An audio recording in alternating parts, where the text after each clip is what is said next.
Chers frères et sœurs en Christ, tous les membres des églises branches et des sanctuaires locaux, les téléspectateurs de GCN et tous les enfants de Dieu qui assistent au culte via Internet.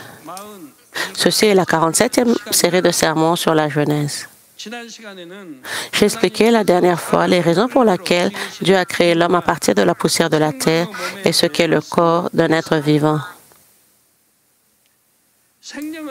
Le corps de l'être vivant appartient à l'esprit. Il était fait de la poussière de la terre.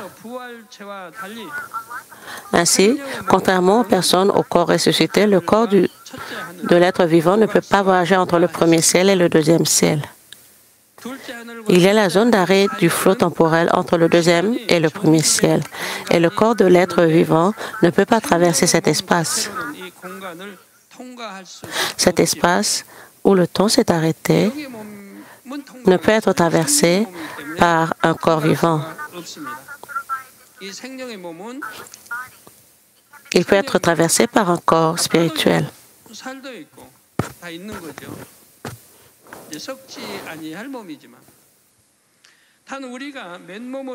Tout comme vous pouvez voyager en avion à haute altitude, là où cela ne serait pas possible dans un corps non protégé, il existe des avions que les habitants du Jardin d'Éden utilisent régulièrement.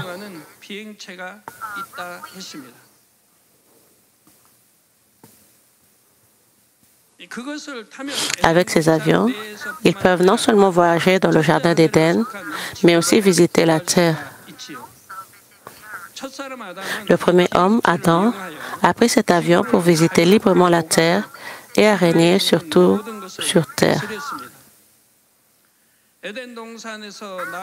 Les descendants d'Adam dans le Jardin d'Éden pouvaient très facilement voyager sur terre jusqu'au jugement du déluge.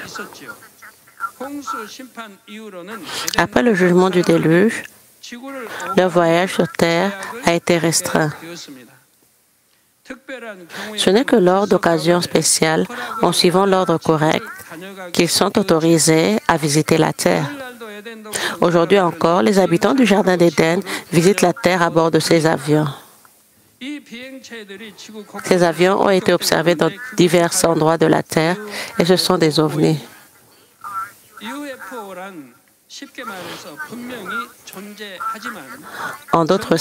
En termes simples, un ovni est un objet volant non identifié. Les ovnis ont été observés d'innombrables fois partout dans le monde, mais les gens ne savent pas exactement de quoi il s'agit. C'est parce qu'ils apparaissent et disparaissent instantanément. Les ovnis apparaissent clairement partout dans le monde et sont souvent photographiés. Mais ils disparaissent si rapidement que la science ne peut pas les identifier clairement.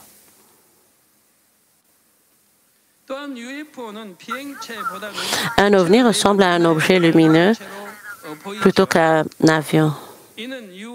C'est parce qu'un bouclier brillant, semblable à un bouclier électronique, recouvre son corps. Par conséquent, même si les gens sont témoins d'un ovni, ils ne peuvent pas voir son corps réel, mais le reconnaissent comme un objet lumineux. Une autre particularité des ovnis est qu'ils volent à des vitesses très élevées qui ne peuvent pas être atteintes par aucun objet volant de ce monde.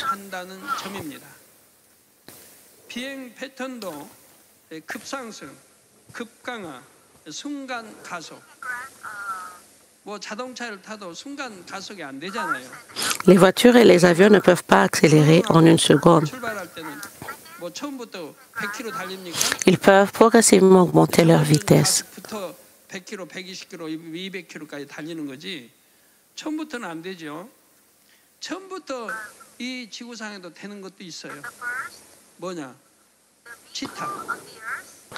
Les véhicules sur cette terre ne peuvent pas accélérer en une seconde, mais un guépard peut accélérer dès le début.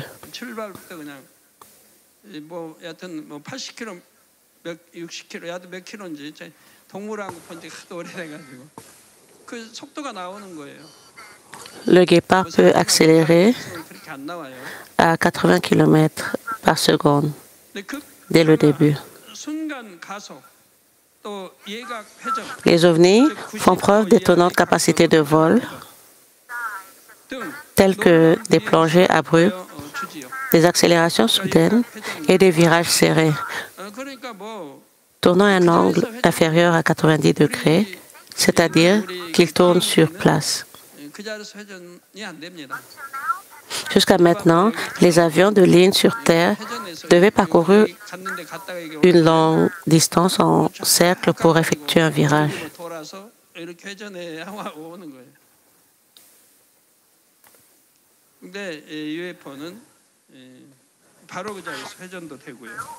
Mais l'OVNI montre également une maniabilité de vol étonnante.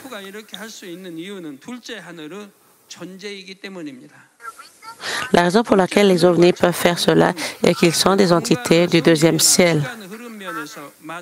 Il existe de grandes différences entre le deuxième et le premier ciel dans leurs caractéristiques et dans leur temps qui s'écoule. En quoi sont-ils différents dans une conception de flot temporel? Tout d'abord, laissez-moi vous donner une allégorie. Disons que nous avons une fourmi. Cette fourmi tourne à plein régime. La fourmi peut penser qu'elle court à la vitesse la plus rapide possible.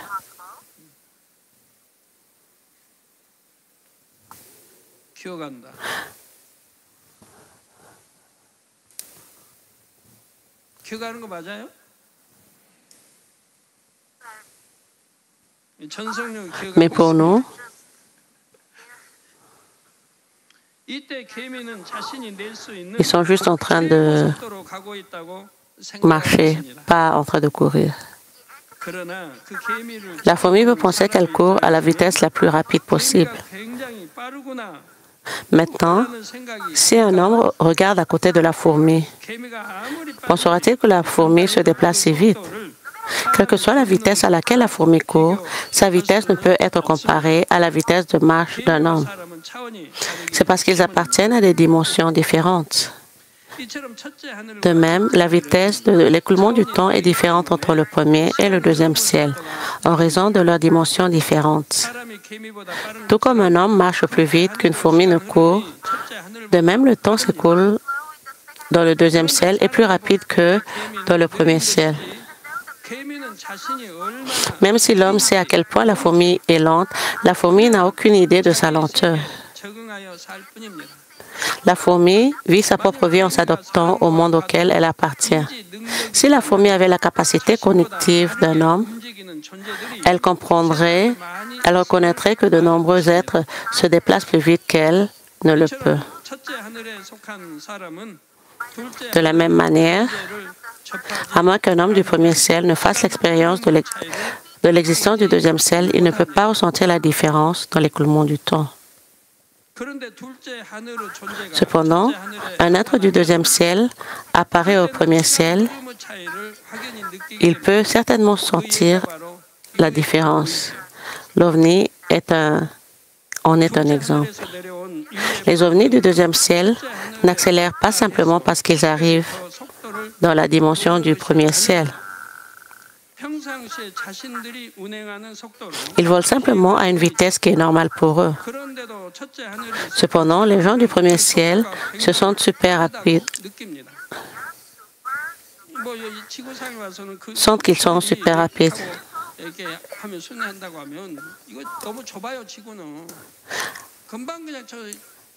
Du point de vue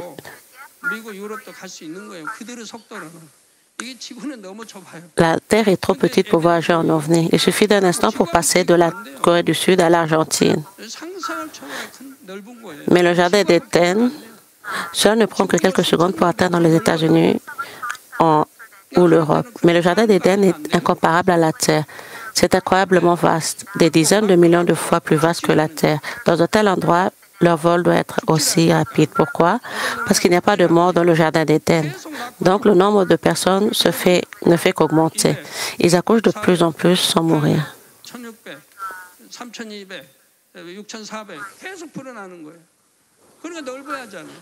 comme 2 fois, 4 fois, 6 fois plus.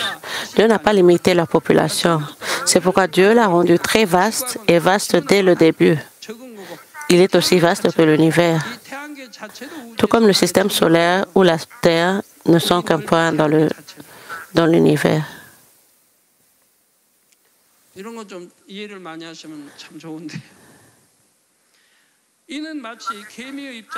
Si vous comprenez ce concept, cela est très bien pour vous. Si c'était possible, ce serait comme une fourmi qui détecte la vitesse d'un homme qui marche lorsqu'elle le voit. Si les fourmis avaient des capacités cognitives et voyaient le rythme des humains, elles auraient l'impression que celui-ci est incroyablement rapide. La distance qu'elles parcourent en une journée, une personne marcherait en quelques minutes seulement. Et si les fourmis pouvaient reconnaître les voitures ou les avions, à quel point seraient-elles surprises de leur vitesse? Pourquoi y a-t-il une différence dans l'écoulement du temps entre le deuxième et le premier ciel? Cela est dû à la densité de chaque espace. Voici un exemple. Disons qu'il y a 2 piscines. L'une est pleine d'eau et l'autre est pleine de boue. Dans les 2 piscines, l'eau et la boue vous arrivent jusqu'aux genoux. Un homme est dans chaque bassin et il marche d'un bout à l'autre. Maintenant, qui peut marcher plus vite? Lorsqu'on dit que l'eau atteint les genoux de celui qui marche dedans et que les vasières atteignent les genoux de celui qui marche dedans, celui qui marche dans l'eau pourra marcher beaucoup plus vite.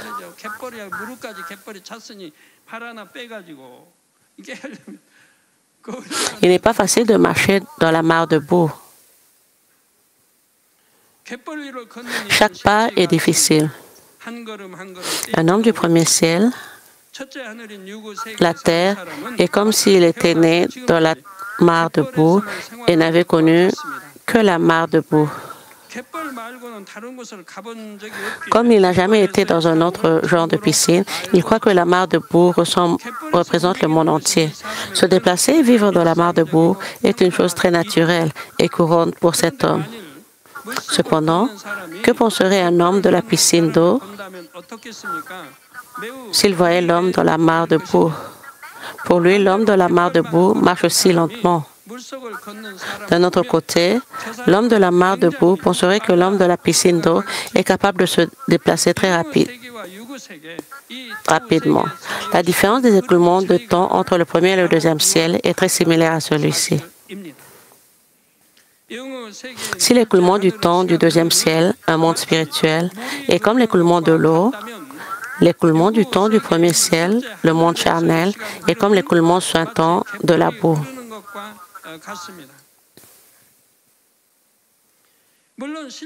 Bien sûr, le flot temporel réel n'est pas exactement le même, mais cette analogie vous aidera à mieux le comprendre.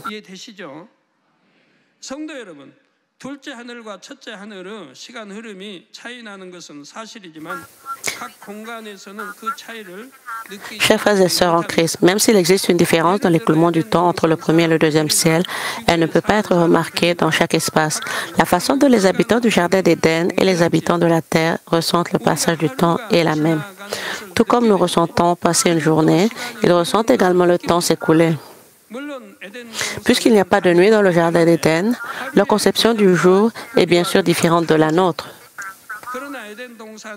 Cependant, ils ont le sentiment que le temps s'écoule réellement dans le Jardin d'Éden.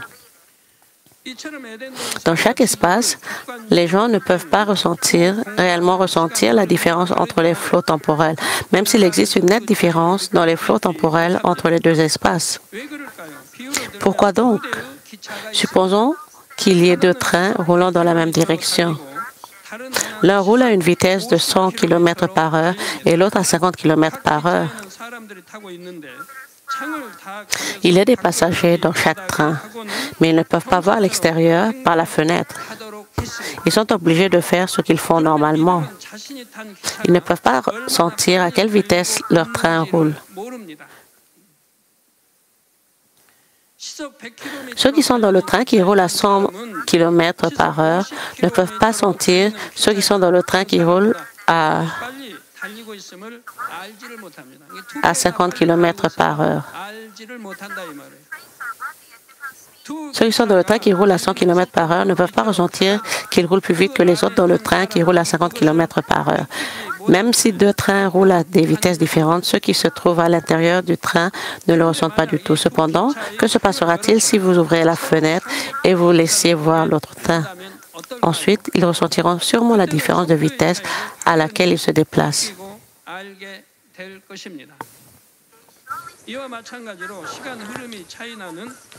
De même, lorsque l'espace spirituel et l'espace charnel, où le temps s'écoule différemment, peuvent se voir, alors nous pouvons également ressentir les différents écoulements temporels.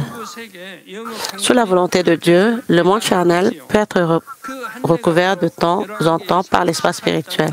Un tel cas est rapporté dans le chapitre 18 de 1 Roi. 1 Roi 18, 45-46 dit: en peu d'instants, le ciel s'obscurcit par les nuages, le vent s'établit, et il y eut une forte pluie. Achab monta sur son char et partit pour Jezreel. Et la main de l'Éternel fut sur Élie, qui se saignit les reins et courut devant Akab jusqu'à l'entrée de Jezreel. Les versets disent qu'Élie, le prophète, courait plus vite que le char d'Akab, le roi. Les versets disent également que le prophète Élie a pu faire cela parce que la main de l'Éternel fut sur Élie. De plus, ce char descendait venant d'en haut. Donc, ça doit être beaucoup plus rapide, n'est-ce pas? Qu'a fait Dieu dans ce cas? Dieu a fait en sorte qu'Élie soit couvert par l'espace spirituel où le temps s'écoule beaucoup plus rapidement. Ensuite, Élie pouvait distancer le char même s'il courait à sa vitesse normale. Vu à l'œil nu, Élie était vieux et la route n'était pas plate et en descente, ce qui rendait difficile la course à pied.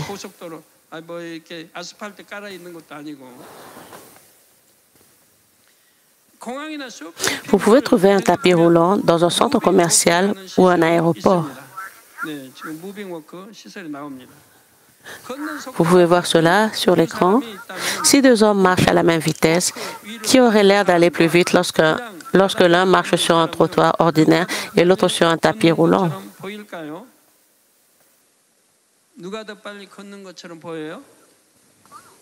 Qui semble marcher plus rapidement? Même si la vitesse de marche est la même, celui qui se trouve sur le tapis roulant semble plus rapide.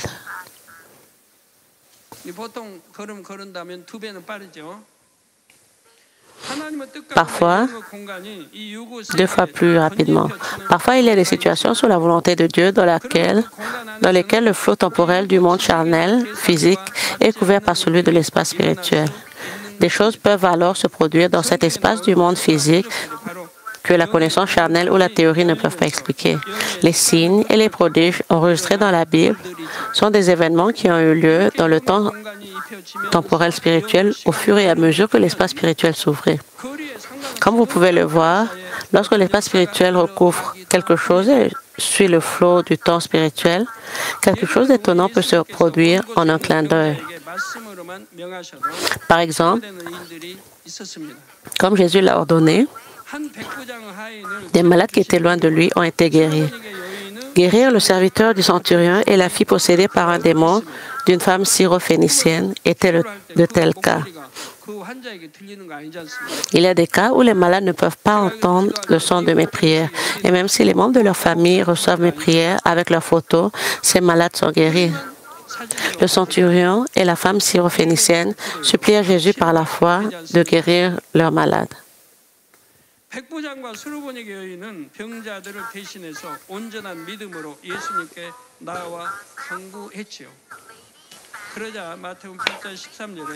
Matthieu 8, 13 dit: puis Jésus dit au centenier: va, qu'il te soit fait selon ta foi. Et à l'heure même, le serviteur fut guéri.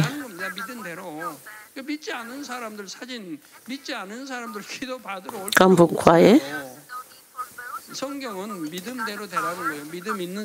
il n'est pas nécessaire de ceux qui ne croient pas à la volonté de Dieu viennent recevoir mes prières. La Bible dit qu'il en sera selon votre foi. Les gens qui ont la foi, cela sera fait selon leur foi. Le serviteur de ce centenier ne pouvait pas marcher. Alors le centenier est venu vers Jésus et il a demandé sa prière. Même l'homme paralysé, il s'est présenté devant le Seigneur sur une civière tenue par ses amis. Si le malade est en Corée du Sud, et à la fois, il peut venir à l'église et recevoir directement les prières. Cependant, s'il n'a pas la foi, cela ne sert à rien que sa famille vienne recevoir des prières avec seulement sa photo. Matthieu 18, 28 dit également, « Alors Jésus lui dit, « Femme, ta foi est grande, qu'il te soit fait comme tu veux. » Et à l'heure même, sa fille fut guérie.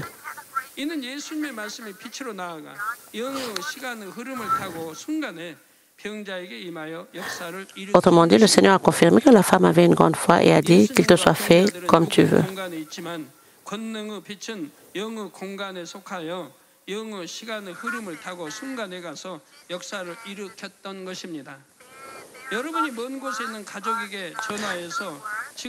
Disons que vos bien-aimés sont dans le monde spirituel, dans le monde charnel, mais cela peut marcher.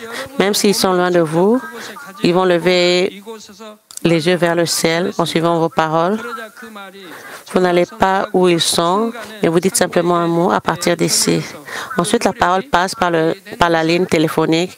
Elle est entendue, elle fait effet sur eux. Pour leur parler face à face, il faut aller vers eux et cela prend beaucoup de temps. Mais si vous utilisez le téléphone, c'est possible en un instant. Ce que vous leur dites est converti en signal électronique et transmis à la vitesse de la lumière. Et cela se transmet instantanément à l'autre qui est loin de vous. Quand cela est possible, même dans cet espace charnel, qu'en est-il dans l'espace spirituel? Le voyage du deuxième, troisième et quatrième ciel à ce premier ciel peut avoir lieu instantanément. Chers frères et sœurs en Christ, dans le premier ciel où nous vivons, il y a des portes vers le monde spirituel. Des portes vers le deuxième ciel où se trouve le jardin d'Éden, des portes vers le troisième ciel où se trouve le royaume des cieux, et des portes vers le quatrième ciel qui est le ciel originel. Il n'y a pas qu'une seule porte vers le deuxième ciel. Par exemple, il existe de nombreuses portes dans de nombreux endroits du monde. Il existe des portes vers le monde des esprits partout dans le monde, y compris dans notre pays. Les ovnis qui descendent sur Terre retournent au jardin d'Éden par ces portes. Même s'ils franchissent ces portes depuis le premier ciel, ce n'est pas pour autant qu'ils entrent directement dans le deuxième ciel. Pour retourner au deuxième ciel, ils doivent contourner l'espace où s'arrête le flot temporel. Puisque le flot temporel s'arrête dans cet espace, le temps qu'il faut pour parcourir cet espace est instantané. Parce que l'écoulement du temps s'est arrêté dans le lieu, quelle que soit la distance de la destination, il le traverse en un instant. Lorsque les anges du troisième ciel visitent la terre, ils doivent contourner cet espace où s'arrête le flot du temps. Et ainsi, l'ange du royaume céleste peut instantanément descendre sur cette terre et y retourner.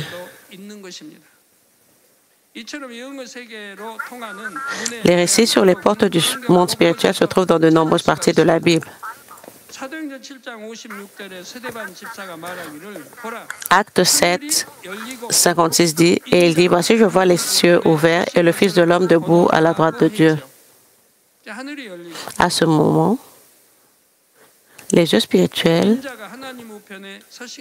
du diacre Étienne s'ouvrirent.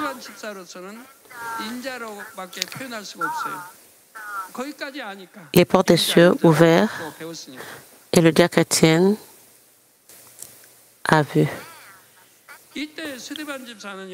Il a vu le Seigneur qui se tenait à la droite de Dieu. À ce moment, les yeux spirituels du diacre Étienne s'ouvrirent. Par la porte ouverte, il pouvait voir le Seigneur qui se tenait à la droite de Dieu. L'apôtre Jean a également vu. Une porte était ouverte dans le ciel, comme écrit dans Apocalypse 4:1. Il y entendit aussi le son d'une trompette. Psaume 78, 23-24 dit également, « Il commanda aux nuages d'en haut et il ouvrit les portes des cieux. Il fit pleuvoir sur eux la manne pour nourriture et leur donna le blé du ciel. »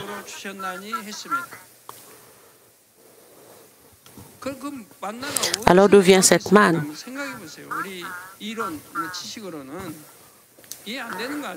Pensez-y, nous ne pouvons pas le comprendre avec notre théorie et nos connaissances. La manne descendrait-elle et resterait-elle quelque part dans les airs? Restera-t-elle lors de son passage dans l'atmosphère terrestre? Non, pas du tout. C'est pourquoi nous devons connaître ce monde spirituel. Si vous connaissez le monde spirituel, vous comprendrez tout ce qui se passe dans la Bible. Où est descendue la manne? Vous savez où c'est? Le point où les nuages apparaissent et disparaissent. C'est ouvert, dont la manne est tombée de là. La manne est tombée du deuxième ciel. Et lorsque cette manne tomba, les portes des cieux s'ouvrirent. Vous savez, expérimentez également qu'il existe des portes vers le monde spirituel. Beaucoup d'entre vous ont été témoins des nuages qui apparaissaient et disparaissaient dans le ciel et les étoiles en mouvement. Les étoiles en mouvement sont en réalité au deuxième ciel, mais vous les avez vues alors que les portes du ciel s'ouvraient. En plus des portes vers le monde spirituel, il existe également des passages vers le monde spirituel. Ce sont les trous noirs. Actuellement, de nombreux scientifiques étudient les trous noirs. Cependant, Dieu nous a parlé de l'identité de ces trous noirs. Les trous noirs sont comme des passages entre le premier et le deuxième ciel. Même si la science a progressé, nous ne connaissons toujours pas les trous noirs. Bien sûr, c'est une théorie établie, mais ce n'est pas vrai. Les trous noirs sont incroyablement grands. Toutes les étoiles proches du trou sont aspirées. Elles sont aspirées en un instant.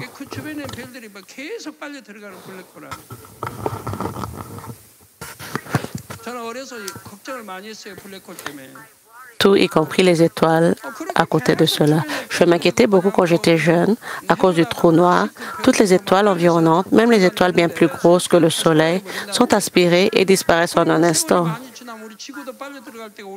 J'avais très peur que le moment vienne où la Terre serait aspirée dans un trou noir.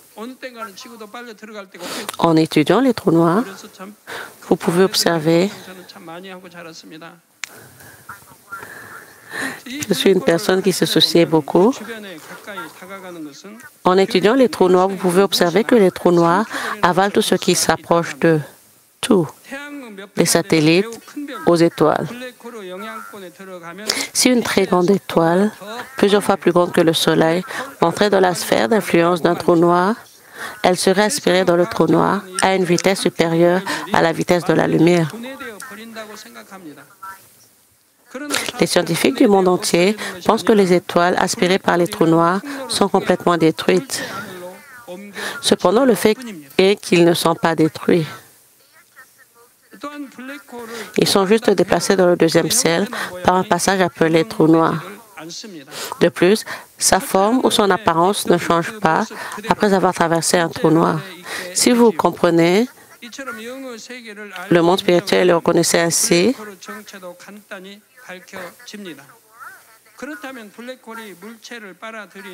même l'identité des trous noirs peut être facilement révélée. Maintenant, d'où vient un pouvoir aussi énorme pour qu'un trou noir aspire des choses? La source du pouvoir d'aspiration des trous noirs est la différence de temps qui s'écoule entre le premier et le deuxième ciel.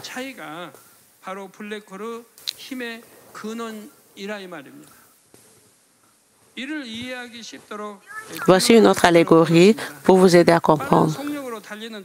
Disons qu'il y a une voiture qui roule à grande vitesse. L'intérieur de la voiture est rempli d'une épaisse fumée. Si vous baissez la fenêtre, vous pouvez à ce moment voir la fumée sortir par la fenêtre ouverte.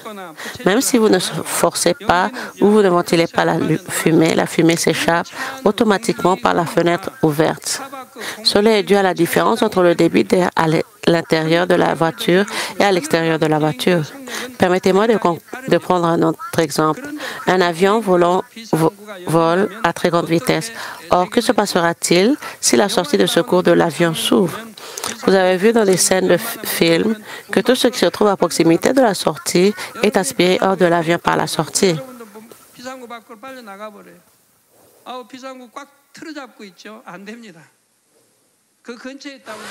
Que se passe-t-il si vous êtes dans un avion en vol et que la sortie de secours s'ouvre soudainement? Si vous êtes à côté de la sortie de secours, vous serez aspiré. La force est si grande que même si vous saisissez la poignée de porte, vous serez aspiré. Même un homme ne peut pas surmonter le flot d'air et est également aspiré hors de l'avion.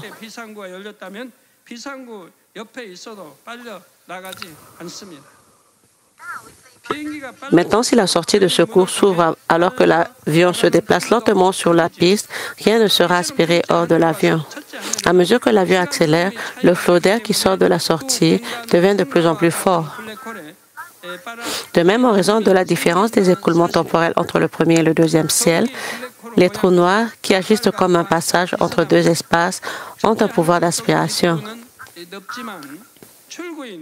De plus, les trous noirs ressemblent à la cloche d'un tube de trompette. À l'embouchure, la porte du premier ciel est large, mais à mesure qu'elle avance vers l'autre extrémité du deuxième ciel, elle devient plus étroite. Grâce à cette forme, son pouvoir d'aspiration devient de plus en plus fort.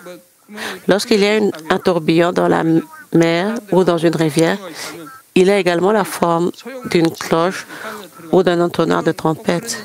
Si vous vous en approchez en nageant, vous serez aspiré et ne pourrez plus en sortir. Vous passerez par un passage ou quelque chose pour sortir vers un autre endroit.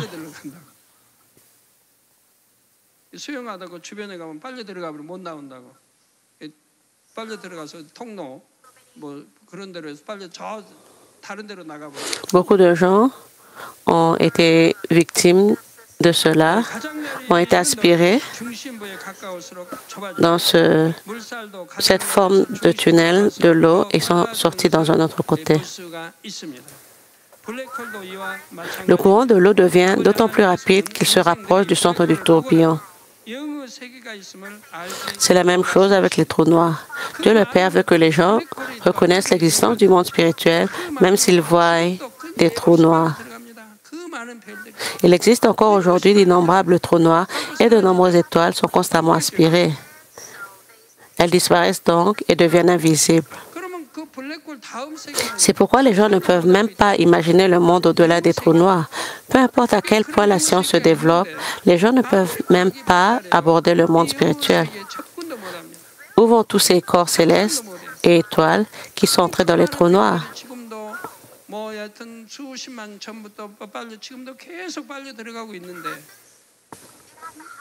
Cela est arrivé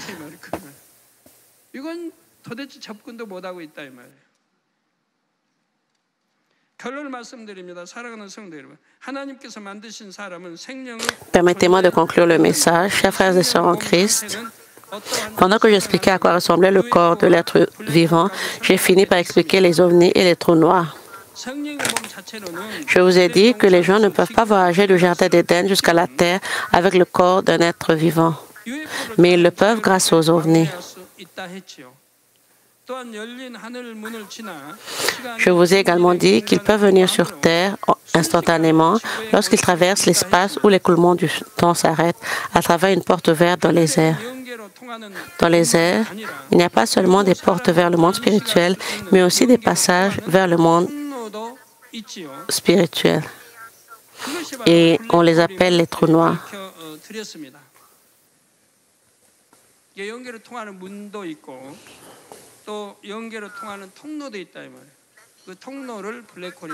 Laissez-moi vous expliquer cela une fois encore. Vous pouvez passer dans le monde spirituel au travers des portes et les passages qui sont appelés les trous noirs. Je vais juste brièvement passer en revue ce que je vous ai dit jusqu'à présent afin que vous puissiez comprendre pourquoi j'ai mentionné les ovnis et les trous noirs au milieu de l'explication sur l'être vivant. Les gens du monde ne savent pas ce que je vous ai dit ce soir. De nombreux scientifiques ont consacré beaucoup de temps à étudier les ovnis et les trous noirs, mais ils n'ont pas découvert leur identité ni la raison de leur existence. Il existe des théories scientifiques à ce sujet, mais elles ne sont pas toutes exactes. Cependant, en reconnaissant le monde spirituel et en l'étudiant sur la base de la parole de Dieu, vous pouvez facilement le comprendre, n'est-ce pas? Tout comme vous pouvez confirmer l'existence du deuxième ciel aux ovnis, vous devriez croire que les troisième et quatrième ciels existent également. Vous disposez de nombreuses preuves qui peuvent vous aider à croire au monde spirituel. Et donc, vous devriez aussi pouvoir croire qu'il y a le ciel et l'enfer. 2 Corinthiens 4:18 dit un point éternel de gloire parce que nous regardons non pas aux choses visibles, mais à celles qui sont invisibles. Car les choses visibles sont passagères et les invisibles sont éternelles. Comme nos vies sont pitoyables. Et combien sont pitoyables les croyants qui profitent du monde pour un court plaisir sans même savoir qu'ils iront en enfer.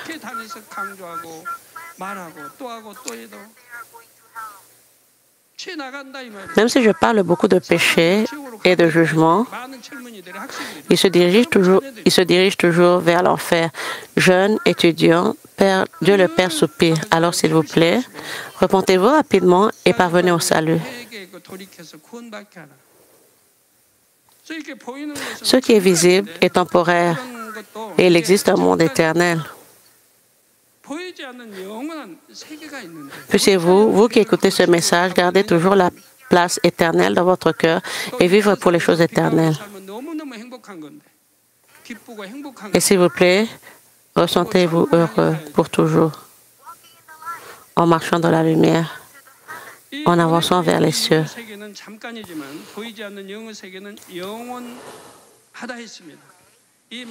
Alors, le monde visible est temporaire.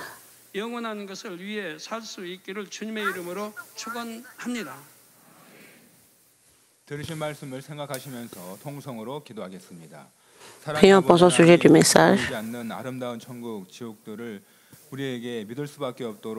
우리 목사님께서는 권능의 말씀을 풀어주셨습니다. UFO나 블랙홀의 존재를 아무리 과학이 발달한다 할지라도 그 정체를 밝히 알 수 없지만 우리 목사님을 통하여서 이렇게 영의 세계가 분명히 존재함을 깨닫게 해주시고 우리의 마음 안에 늘 아름다운 천국을 소망하면서 행복한 신앙생활들을 해갈 수 있도록 인도해 주시오매 감사를 드립니다. 아버지 하나님 홀로 영광 받으시옵소서. 감사드리옵고 Merci, nous avons ainsi prié au nom de notre Seigneur Jésus-Christ. Amen. Comme nous recevons la prière du pasteur émérite pour les malades, si vous voulez poser vos mains sur vos parties malades ou faibles de votre corps, si vous n'êtes pas malade, posez vos mains sur votre torse pour recevoir la prière avec foi. Alléluia. Dieu Tout-Puissant, notre bien-aimé Père, s'il te plaît, pose tes mains sur tous les croyants qui reçoivent cette prière maintenant. Montre tes œuvres qui transcendent le temps et l'espace à ceux qui reçoivent cette prière via GCN, Internet et la télévision par satellite dans les églises branches et les sanctuaires locaux, ainsi qu'à tous les autres enfants de Dieu dans le monde. Donne-leur la foi pour croire de tout leur cœur. Chasse les pensées négatives et les doutes et chasse tous les tests et épreuves. De la tête aux pieds, tous les entrailles, articulations, nerfs, tissus et cellules, quelle que soit la partie malade, brûle-les avec le feu du Saint-Esprit et la lumière originelle. Au nom de Jésus-Christ, je commande à l'ennemi le diable et Satan que toutes les maladies, germes et virus et infirmités disparaissent, que la lumière soit. S'il te plaît, brûle toutes leurs maladies interminables et incurables avec le feu du Saint-Esprit. Chasse toutes les maladies endémiques, dont la malaria, le paludisme. Toutes les maladies contagieuses, y compris le rhume, la grippe et la fièvre, disparaissaient. Protège-les de toutes sortes de germes et virus. Guéris-les de toutes sortes de cancers, de l'estomac, du poumon, du foie, du sein, de l'utérus et de l'intestin. Le sida, la leucémie, l'apoplexie cérébrale l'hypertension et l'hypotension artérielle, le diabète et les problèmes de thyroïde, les maladies cardiaques, pulmonaires et maladies de femmes, ainsi que toutes les inflammations disparaissaient. Guéris-les de la polio, des accidents vasculaires cérébraux, de l'arthrite, des hernies discales, maux de dos, maux de tête, névralgie et toute autre douleur disparaissait. Épilepsie, autisme, dépression, névrose et autres maladies mentales disparaissaient. Toutes sortes de paralysie, soyez déliés, levez-vous, marchez et sautez. Que les yeux puissent bien voir, que les oreilles puissent bien entendre, que les aveugles voient, les sourds entendent et le muet parle. Guéris-les des séquelles de toutes sortes d'accidents, restaure leurs os brisés. Restaure-les des brûlures, permet que la chaleur et l'association de brûlures disparaissent. Père, qu'il ne reste aucune cicatrice. Soyez purifiés de toutes sortes de dépendances à la drogue, d'empoisonnement et de toxicomanie. Permet que les nerfs, tissus et cellules morts soient régénérés. Redonne la vie aux morts. Donne-leur la bénédiction de la conception. Recevez la bénédiction de la conception. Au nom de Jésus-Christ, je commande à l'ennemi, le diable et Satan, au maître de la puissance de l'air, aux forces maléfiques des lieux célestes et à leurs serviteurs, disparaissez. Disparaissez, esprit mauvais, impur, de fausseté et trompeur, esprit de séparation et toutes les forces des ténèbres, délie les liens des ténèbres, ténèbres disparaissez, que la lumière soit. Dieu le Père, donne-leur la force de se crier dans la prière et la puissance de se débarrasser des péchés et de se sanctifier. Comme leurs âmes prospèrent, que tout aille bien pour eux et que leur famille soit évangélisée. Protège-les de toutes sortes d'accidents et de catastrophes tout au long de cette semaine et bénis-les pour qu'ils mènent une vie prospère sans aucun problème. Avec le feu ardent du Saint-Esprit, de l'armée céleste et des anges, et avec tes yeux ardents, protège tous tes enfants, leurs familles, leurs lieux de travail et leur commerce.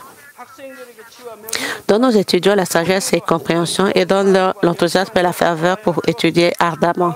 S'il te plaît, garde leur cœur et leurs pensées des choses du monde. Permets qu'ils puissent aimer Dieu avec plus de ferveur. Que tes enfants mangent, boivent ou quoi qu'ils fassent, permets qu'ils puissent le faire en vivant une vie qui te glorifie, Dieu le Père. Qu'ils soient capables de témoigner du Dieu vivant en disant « J'ai rencontré et expérimenté Dieu et j'ai reçu ses réponses et ses bénédictions. » Dieu notre Père, merci. Sois glorifié, toi seul. Au nom de notre Seigneur Jésus-Christ, j'ai ainsi prié. Amen.